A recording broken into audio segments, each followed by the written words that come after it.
5 मित्रों ने तय किया कि शाम 4 बजे की बस से चलें। पन्ना से इस कंपनी की बस सतना के लिए घंटे भर बाद मिलती है, जो जबलपुर की ट्रेन मिला देती है। सुबह घर पहुंच जाएंगे। हम में से 2 को सुबह काम पर हाजिर होना था, इसीलिए वापस को यही रास्ता अपनाना जरूरी था। लोगों ने सलाह दी कि समझदार आदमी इस शाम वाली बस से सफर नहीं करते। क्या रास्ते में डाकू मिलते हैं? नहीं, बस डाकिन है। बस को देखा तो श्रद्धा उमड़ पड़ी। खूब वयोवृद्ध थी, सदियों के अनुभव के निशान लिए हुई थी। लोग इसलिए इससे सफर नहीं करना चाहते कि वृद्धावस्था में इसे कष्ट होगा। यह बस पूजा के योग्य थी, उस पर सवार कैसे हुआ जा सकता है? बस कंपनी के एक हिस्सेदार भी उसी बस से जा रहे थे। हमने उनसे पूछा, यह बस चलती भी है? वह बोला, चलती क्यों नहीं है जी, अभी चलेगी। हमने कहा, वही तो हम देखना चाहते हैं, अपने आप चलती है यह? हाँ जी, और कैसे चलेगी? गजब हो गया, ऐसी बस अपने आप चलती है। हम आगा पीछा करने लगे। डॉक्टर मित्र ने कहा, डरो मत, चलो, बस अनुभवी है, नई नवेली बसों से ज्यादा विश्वसनीय है, हमें बेटों की तरह प्यार से गोद में लेकर चलेगी।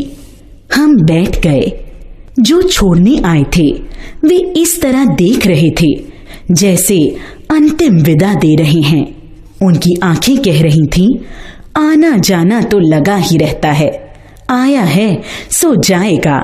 राजा, रंग, फकीर, आदमी को कूच करने के लिए निमित्त चाहिए। इंजन सचमुच स्टार्ट हो गया, ऐसा जैसे सारी बस ही इंजन है और हम इंजन के भीतर बैठे हैं। कांच बहुत कम बचे थे, जो बचे थे उनसे हमें बचना था। हम फौरन खिड़की से दूर सरक गए। इंजन चल रहा था, हमें लग रहा था कि हमारी सीट के नीचे इंजन है।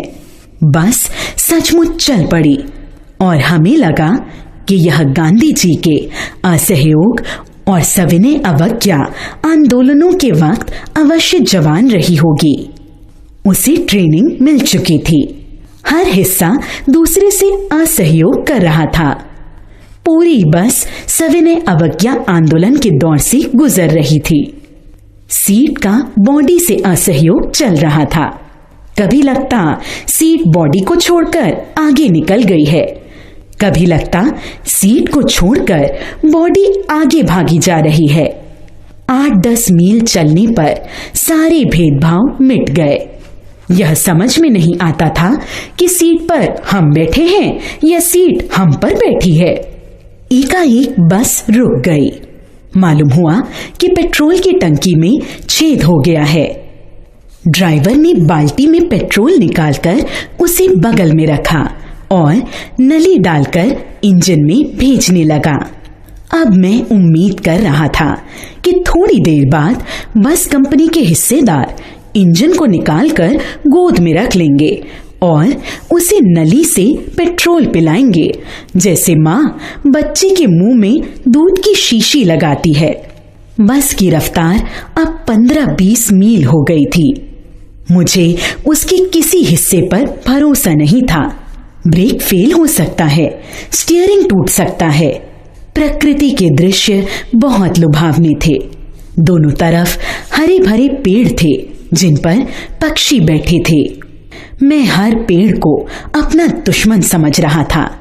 जो भी पेड़ आता डर लगता कि इससे बस टकराएगी। वह निकल जाता तो दूसरे पेड़ का इंतजार करता। झील दिखती तो सोचता कि इसमें बस गोता लगा जाएगी। एकाएक फिर बस रुकी।